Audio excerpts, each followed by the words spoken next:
And the Oscar goes to Jennifer Connelly. A beautiful mind. Before she walked red carpets, earned critical acclaim, or stood frozen on Oscar night, Jennifer Connelly was not who you'd expect. Her earliest years weren't spent dreaming of stardom or mimicking movie scenes in the mirror. In fact, she didn't even watch movies. So how does someone who never stepped on a school stage become one of Hollywood's most quietly commanding forces? The answer lies in a childhood shaped by unexpected decisions, quiet resistance, and one surprising figure who nudged her toward the spotlight. What follows isn't your typical rise-to-fame story. It's something far more complex and strangely relatable. One early detail may just change how you see her entire career. An unexpected start. Jennifer Connelly's journey into acting began far from the sound stages of Hollywood. Raised in Brooklyn Heights and later splitting her time with a family home in upstate New York, her early life was quiet and creative, but not necessarily cinematic. She was a thoughtful child, drawn more to books and nature than to movie screens. "I didn't even watch movies," she admitted in a People interview, reflecting on her childhood indifference to the art form that would come to define much of her life. Remarkably, she never even participated in a school play. "I never even did a school play," she said, underscoring just how distant acting felt from her personal ambitions at the time. It was Jennifer's mother, Eileen Connelly, a clothing manufacturer with an eye for opportunity, who first envisioned a different path. At just 10 years old, Connelly was introduced to modeling by a family friend, and with her mother's encouragement, she began working in front of the camera. Her mother's influence was instrumental. "It was my mom's idea," Connelly has stated plainly. Though she had no professional aspirations, her striking features and calm presence translated easily on screen. This early modeling experience quickly led to television commercials, and soon after, small acting roles that hinted at a larger career ahead. One she hadn't consciously chosen, but one that began to take shape regardless. There has been an irony on top of her amazing early success. Connelly entered the entertainment world without feeling any personal zeal. Rather, she has been drawing back on how acting just happened. Not a dream she nurtured since childhood, it was a road paved by other people. And the older she has become, she has begun to ask herself whether or not it is her road to travel. "Do I really want to do this?" she remembers asking herself in later interviews, reminiscing on a tender career that has gained momentum without ever asking her where she wanted to go. Those doubts she nurtured even as she starred in major films and worked with notable directors. But as far back as those early years, there were indications of more: a natural discipline, a sensitivity to story, and an inner resilience that would see her through in the most capricious of industries. She may have stepped into the spotlight because someone else clicked the switch, but she stayed because eventually she found her own reason to be there. And through the years, Connelly took ownership of her path and began to make choices that were more in keeping with who she was becoming than with who others wanted her to be. That quiet, purposeful shift from doing what was expected to doing what felt right would be one of the hallmarks of her life and career. But just when it seemed like she was merely drifting into the industry, one surreal role would push her into a world unlike anything she'd ever imagined. The labyrinth that changed everything. When Jennifer Connelly was cast as Sarah in Labyrinth at just 14 years old, she was still a newcomer in a demanding industry. The film, directed by Jim Henson and co-starring the legendary David Bowie, was unlike anything she'd done before. As the emotional anchor of a fantastical story, she carried the film on her young shoulders. For a teenager still discovering who she was, stepping into an elaborate fantasy world and playing opposite a magnetic figure like Bowie was both surreal and formative. It marked her first major leading role, and one that would define a large part of her early public identity. The experience behind the scenes was far from glamorous. Connelly has described the production as dreamlike, but also incredibly challenging. Working with Henson's practical effects and puppetry required imagination and technical precision, while Bowie's intense charisma added an entirely different kind of pressure. Many scenes demanded emotional nuance, physical endurance, and a maturity beyond her years, especially for someone who had never aspired to become an actress in the first place. In many ways, Labyrinth was her unofficial training ground, forcing her to grow as a performer on a very public stage. Upon its release in 1986, Labyrinth struggled at the box office and was considered a commercial disappointment. For a young actor like Jennifer, this might have felt like a professional setback. Yet, over time, the film found a second life. It was embraced by new generations of viewers, evolving into a cult classic beloved for its strange beauty, imaginative world-building, and haunting soundtrack. As the film's legacy grew, so too did appreciation for Jennifer's grounded, emotionally sincere performance amidst the chaos of goblins and labyrinths. Looking back, Labyrinth may not have launched her into instant stardom, but it set her apart. It gave her a rare opportunity to develop artistic confidence at a formative age, and it remains a touchstone for fans who first encountered her through Sarah's wide-eyed journey. The film also hinted at a theme that would follow her throughout her career. Jennifer Connelly doesn't chase roles for glamour. She commits to projects that stretch her, even if their success isn't guaranteed. And in Labyrinth, that boldness quietly began. Navigating Hollywood's gaze. As Jennifer Connelly transitioned from child actor to young adult, the roles she was offered began to shift, and not always in ways she found empowering. In films like Career Opportunities, 1991, and The Rocketeer, also 1991, she was cast in parts that, while expanding her reach to broader audiences, also placed a spotlight on her appearance more than her abilities. It was a common trajectory for young women in the industry at the time to be admired visually before being taken seriously artistically. These roles hinted at potential, but also underscored how quickly Hollywood could flatten a person into an image. The marketing campaigns for these films further complicated matters. For Career Opportunities, Jennifer portrayed Josie, a small-town girl with big ambitions, but promotional materials often emphasized her looks in a way that felt reductive. Posters and ads leaned heavily into the male gaze, positioning her as a symbol of sensuality rather than a character. While the film had comedic and romantic beats, its legacy was shaped just as much by how it was sold as by what was on screen. For a young actor still defining her own identity, being placed in that kind of spotlight, one she hadn't necessarily agreed to, was deeply uncomfortable.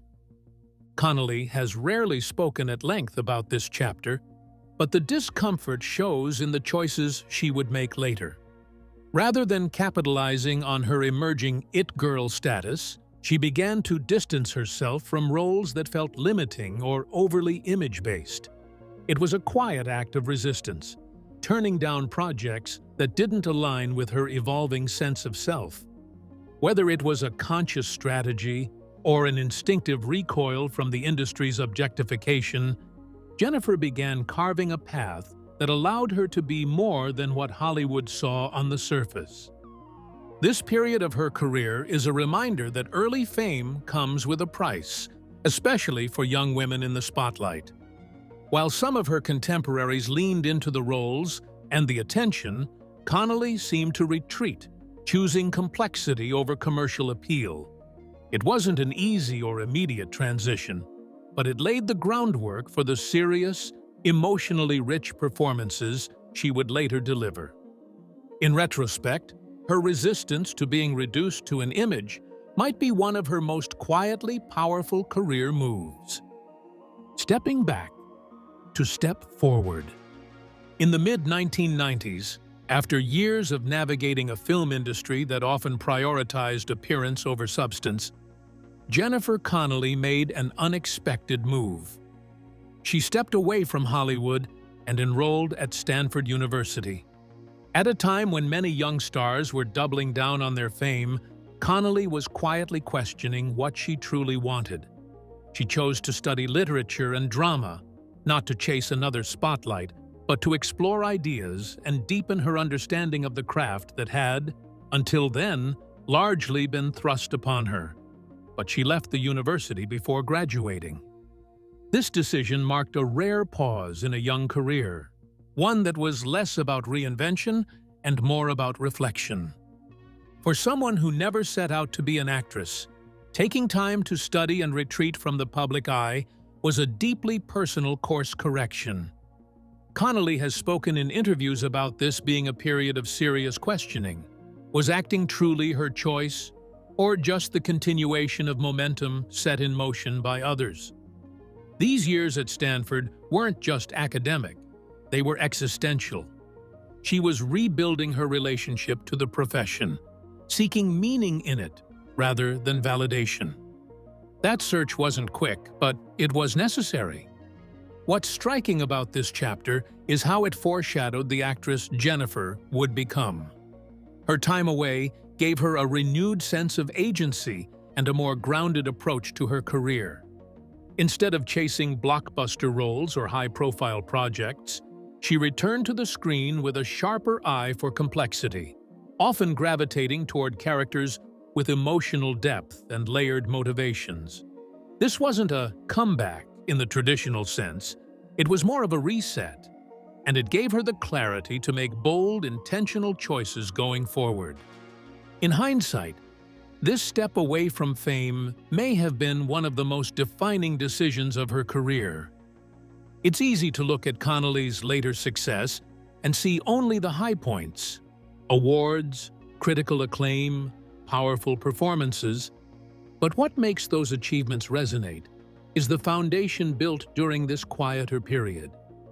She returned not just as an actress, but as an artist, fully aware of what she wanted to say through her work.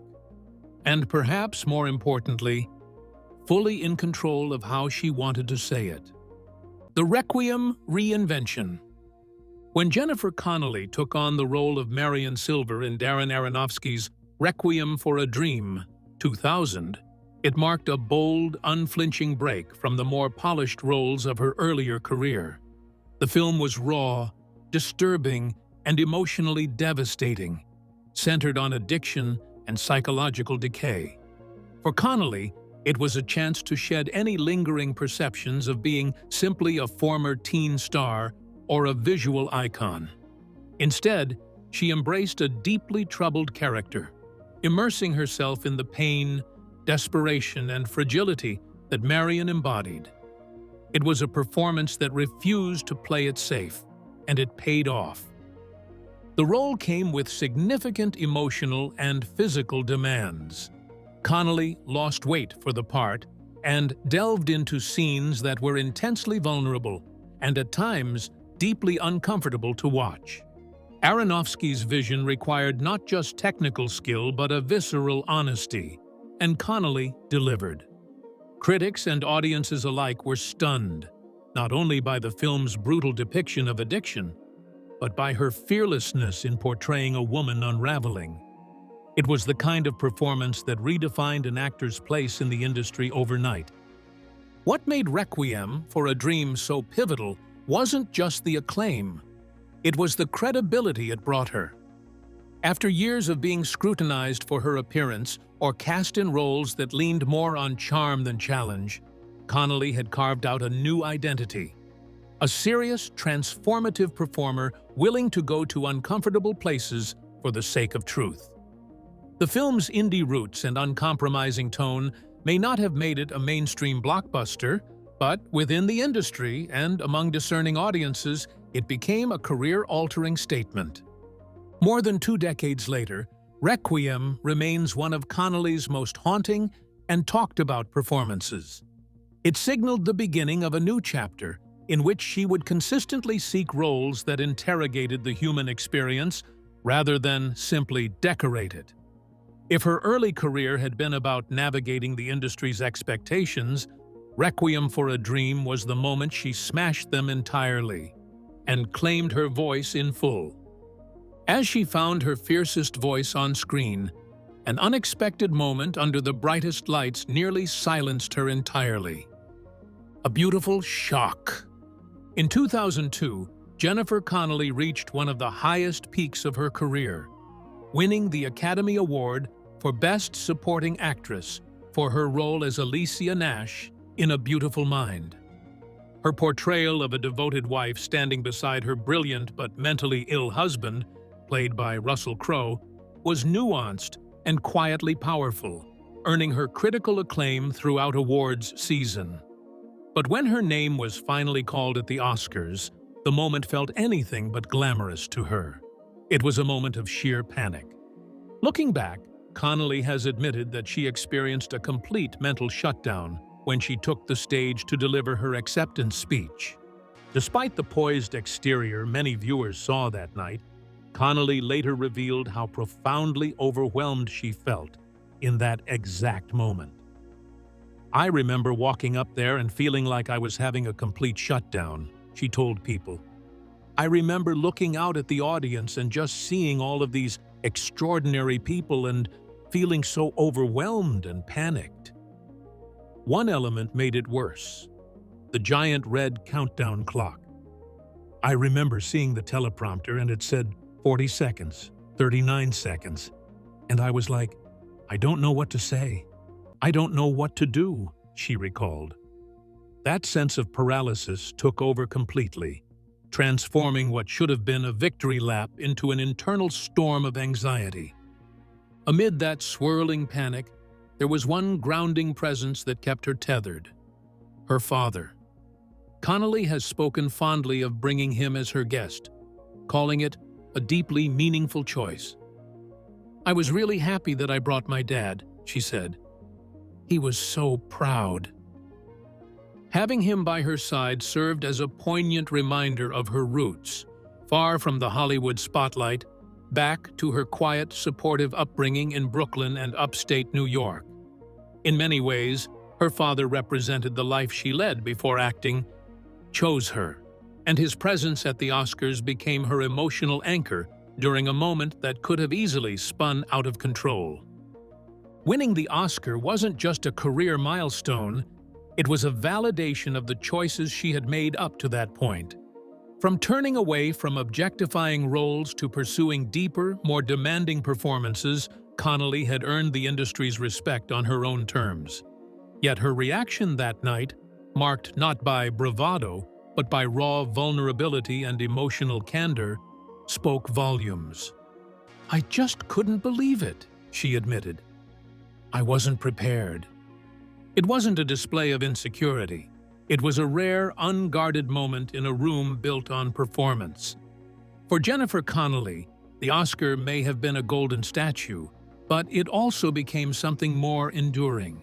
A mirror, reflecting not only how far she had come, but how deeply she still felt everything beneath the surface, building a quiet legacy. While Jennifer Connelly has made headlines for her acting, her personal life has remained largely out of the spotlight, and that's by design. Unlike many Hollywood figures who invite public attention into their private lives, Connelly has chosen a quieter path. After meeting actor Paul Bettany on the set of A Beautiful Mind, the two quickly formed a connection that evolved into a lasting partnership.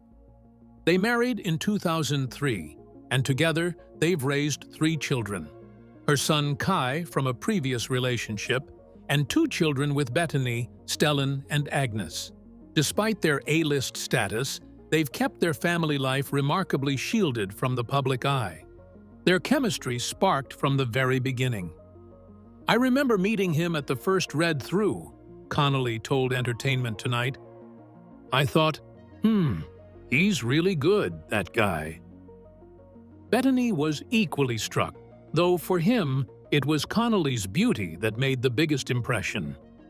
I've never been this close to someone that beautiful before, he admitted. I remember thinking, I bet every man you ever met has tried to flirt with you. That blend of admiration and creative synergy would soon blossom into something much deeper. As it turns out, Bettany's way into her heart wasn't flashy, it was musical.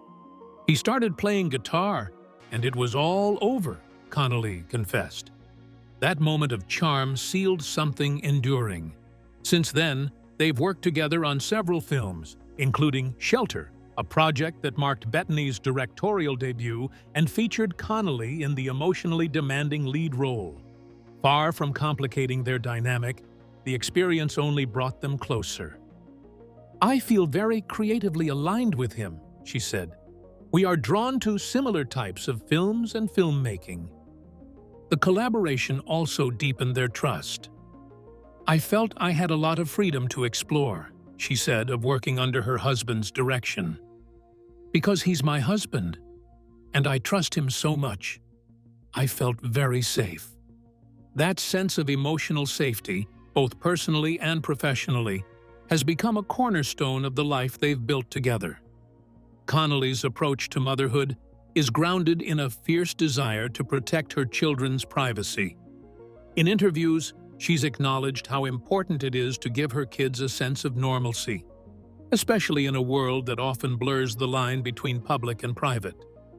While she occasionally shares small insights about parenting, she has drawn clear boundaries, choosing not to expose her children to the pressures and scrutiny that often come with fame. Her deliberate restraint reflects a core belief that family life should be sacred, not spectacle. This commitment to privacy extends to her own image as well. Connelly has never chased headlines, rarely participates in the celebrity circuit, and often chooses roles based on depth rather than visibility. Her quiet presence in the industry has earned her a different kind of respect, one not based on buzz, but on integrity. It's part of what makes her such a unique figure in Hollywood. She's carved out a long, successful career while actively rejecting the spotlight's more intrusive side. For Jennifer Connelly, legacy isn't just about the characters she plays on screen. It's about the choices she makes off of it. By prioritizing her family, protecting her personal space, and staying true to her values, she has built a life that many in her profession find difficult to sustain. In a culture that often rewards oversharing, her ability to remain grounded and selective stands as a quiet form of rebellion. It may not make for tabloid fodder, but it's the kind of strength that leaves a lasting impression. Snowpiercer and the shift to television. In 2020, Jennifer Connelly made a notable shift in her career by stepping into the world of long-form television with the post-apocalyptic series Snowpiercer.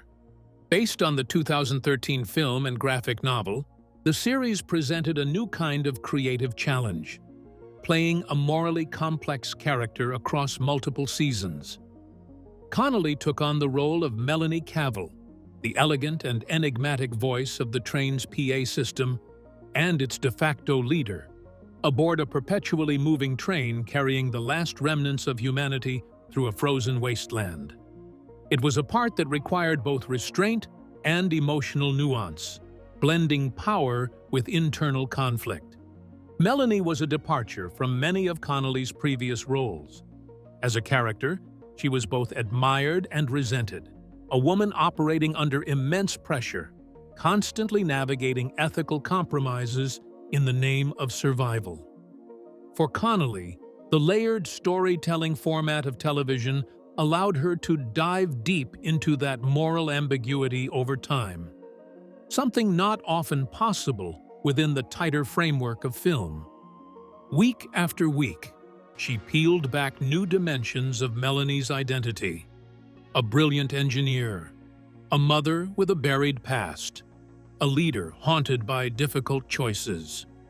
The role became a showcase for her ability to play strength and vulnerability simultaneously. Transitioning to television was not just a limitlessly creative experiment, but more of a very intelligent and timely evolution. Here, in the age of streaming platforms, where they have constantly turned into havens for quality, character-driven dramatic narratives, Connelly's decision to join Snowpiercer was right on time. Viewers who might never have known her in Labyrinth, or if all they knew was Requiem for a Dream, might have seen her by completely different eyes. Gravity was what her performance brought to the series, elevating the theme materials with emotional reality and quiet intensity. Even in the midst of the show's motions and dystopic visuals, a reason that stood out was Connelly's presence, grounded. In the end, Snowpiercer confirmed that Jennifer Connelly is, indeed, versatile not only as a movie star, but as a serious actor who can sustain complex narrative arcs over time. The series tackles some themes that always captured her interest: survival, identity, choices, and their consequences.